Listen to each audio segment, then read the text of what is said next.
The subject of Gregg Wallace, the genial face of BBC's MasterChef, I must confess, I I don't find these cooking programs remotely interesting. I switch off completely or I fall asleep. So I don't really know the difference between Bake Off and MasterChef. Or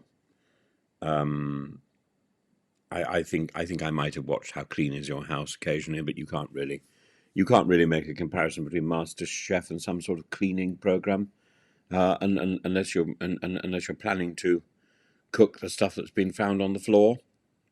And Greg Wallace, his attempts to defend himself against allegations of inappropriate behaviour by attributing it in part to a recent diagnosis of autism, is simply absurd. More striking still, some of his supporters claim that autism explains or even necessitates going commando, not wearing underwear, uh, because of some sort of sensory issues. This is insulting and demeaning to anyone with autism. Or autism and exhibitionism, they don't go together, and uh, it's not it's not autism that makes somebody a sex pest or an exhibitionist. Um, I don't know whether I go so far as to say it's the BBC that does that. I don't think it does particularly, but the BBC has significantly more problem with keeping stuff in its trousers than somebody with autism. The line of defence here is not only unconvincing but profoundly harmful. It risks reinforcing ugly stereotypes that the autistic community has fought hard to dispel.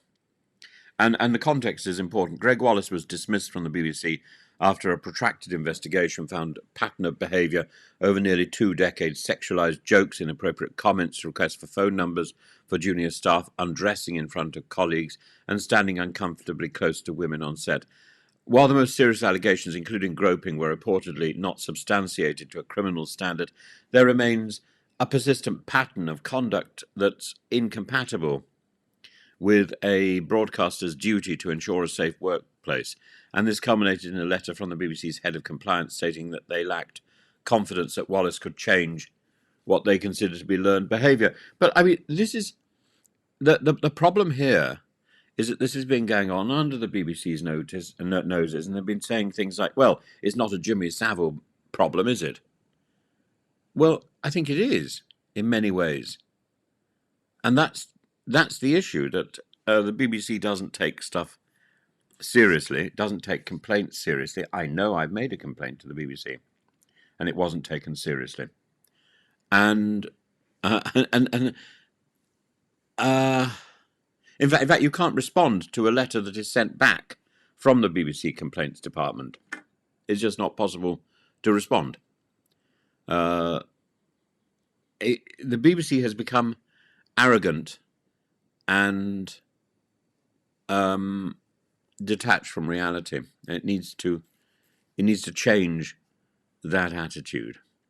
And Wallace, for his part, has publicly blamed aspects of his autism, diagnosed late in life, his failure to recognise workplace boundaries. Friends have gone further, suggesting he cannot wear underwear because of hypersensitivity to labels and tight fabric. And this argument that his autism explains dropping his trousers in front of a young woman on a professional set has rightly provoked anger. If he's such an important star, then he probably has enough money to get underwear designer made, tailored to his requirements. It's essential to say calmly but firmly, autism doesn't make someone a sex pest, a flasher, or a predator, and the attempt to use autism as a catch-all excuse is demeaning. Autism is a neurodevelopmental difference characterized by variations in social communication, sensory processing, and routine preference, and it can involve social misunderstandings, yes, but it doesn't override an adult's understanding of bodily autonomy, consent, or professional boundaries, and suggesting otherwise risks branding autistic people as socially dangerous, predatory, or incapable of self-control. This is false, and it's offensive. Emily of ENA, a neurodiversity training organisation, puts it very well. Autism is never an excuse for misconduct.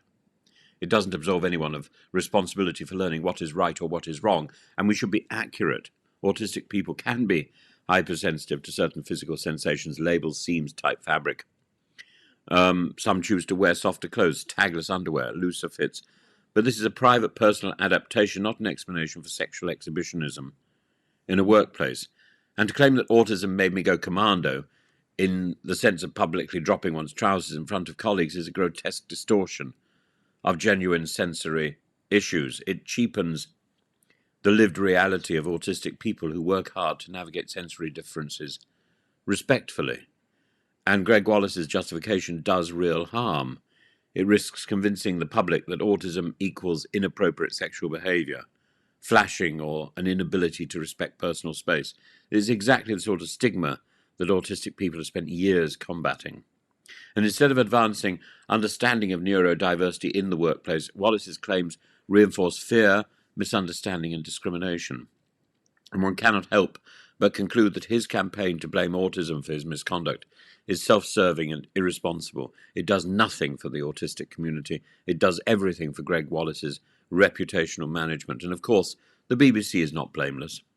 For years, allegations of Wallace's conduct were tolerated. Warnings were given in 2018, 2019. Training was provided, but no meaningful consequences followed until public exposure forced the corporation's hand.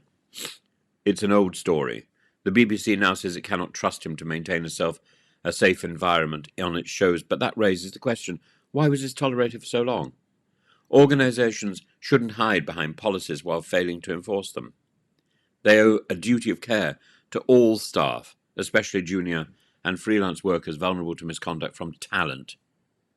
So, autism is not a punchline. It's not an alibi. It's not justification for sexual misconduct. Autistic people deserve respect, understanding, and accommodation, but they also deserve not to be slandered as incapable of basic decency. Gregg Wallace's behaviour, by his own admission, including inappropriate jokes and a failure to respect professional boundaries, Gregg Wallace's behaviour in blaming autism is cynical and wrong.